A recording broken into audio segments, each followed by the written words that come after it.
Hello, everyone. This is Shani, the hospice social worker. So I'm coming on here today because I want to talk real briefly about respite. I came back and I had an overwhelming amount of family members who were like, I am tired, I need a break, or family members that need breaks but don't want to take a break, and the patient is saying, I want to go into respite. And so I just want to talk real briefly about respite care. But before I get into that, I had to go and look up in the Bible, like, what does it mean to have a respite? What does it mean to take a break? So I go and I look up the word, and the word respite itself just means that. It means rest. Like, you have to take a break. You have to be willing to allow yourself to recover and to rest. Many families that I come in contact with in their homes, many of the caregivers, they do not get a break. Some of them want a break and will not take a break because they feel guilty, feel some type of way. They may not even get the support that they need from another family member. So everything lies on them. Every concern, every need. You have your hospice care team, but however, a lot of times people won't even utilize their team for support. So I'm coming on here to talk about the importance of taking a break.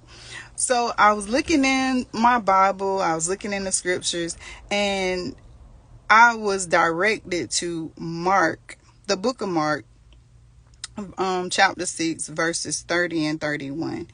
And it reads from the NLT. It says, the apostles returned to Jesus from their ministry tour and told him all that they had done and taught. Then Jesus said, let's go off by ourselves to a quiet place and rest a while. He said this because there were so many people coming and going that Jesus and his apostles didn't even have time to eat. Doesn't that sound like caregiving? Like, they were out there caring for the people. They were ministering the word of God, and it was so many people. It was so overwhelming that so many people were coming out to be taught, and they didn't even have time to take a break. They didn't even have time to eat. And so Jesus says, after they came back and reported all that they had done, he said, hey, let's go off by ourselves and take a break. Let's get some rest, because the people were coming and going, and we can't even get nothing to eat. I have seen countless times family members that don't even eat. They don't even take showers because the role of a caregiver is constant, especially if you are the primary caregiver and you are providing care to your loved one 24/7. It's no opportunity for a break. I also want to read this from the Message, and the Message reads as this. It says, the apostles then rendezvoused with Jesus and reported on all that they had done and taught. And Jesus said, come off by ourselves. Let's take a break and get a little. There was constant coming and going. They didn't even have time to eat. So if Jesus recognized that his apostles had a need for recreation and rest, doesn't that apply to the giver of care? Shouldn't you rest a while? Shouldn't you be able to go off and have a break from caring for your loved one?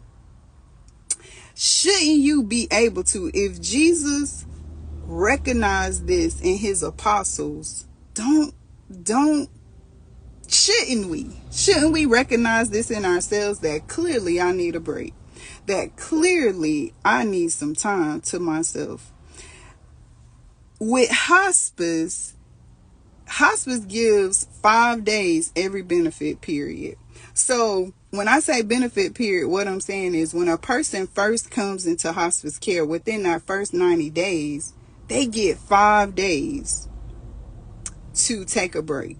They get 5 days to say, you know what, I need to recharge. I have been caring for my loved one. I have been not able to take care of myself. I need a break. And so hospice care recognizes that and say, we're going to give these families 5 days right off the bat. And in 90 days, we're going to assess this patient and assess this family and see what they need are. And when they determine, hey, that this person is still eligible, still hospice appropriate, guess what? You get another 5 days. And from that point, it's every 60 days, you get 5 days to utilize however you want to. You could take 1 day at a time. You could take 2 days at a time. You could take all 5 days at one time. It's your choice, however you want to do it. But just know that you can take a break and you don't have to feel bad about it. And your loved one will be cared for. You can check on them. You can have other family members check on them. Now, in hospice care, most of the times we contract with a local nursing home to come in and provide that care. Some people want in-house care, and you may have to pay for that if you want in-house care, but there's other supports that you have with hospice care that would allow you to take a break. We have volunteers that come in and sit with patients for an hour just to allow a family member to be able to go to the grocery store, to be able to go to an appointment if they needed to.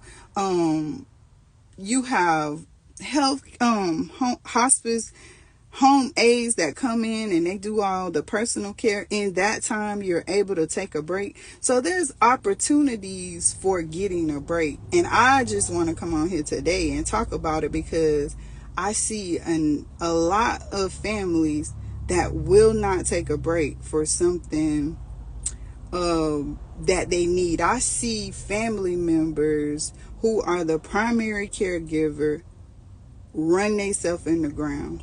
They don't allow themselves to recharge. They don't allow themselves to have a break.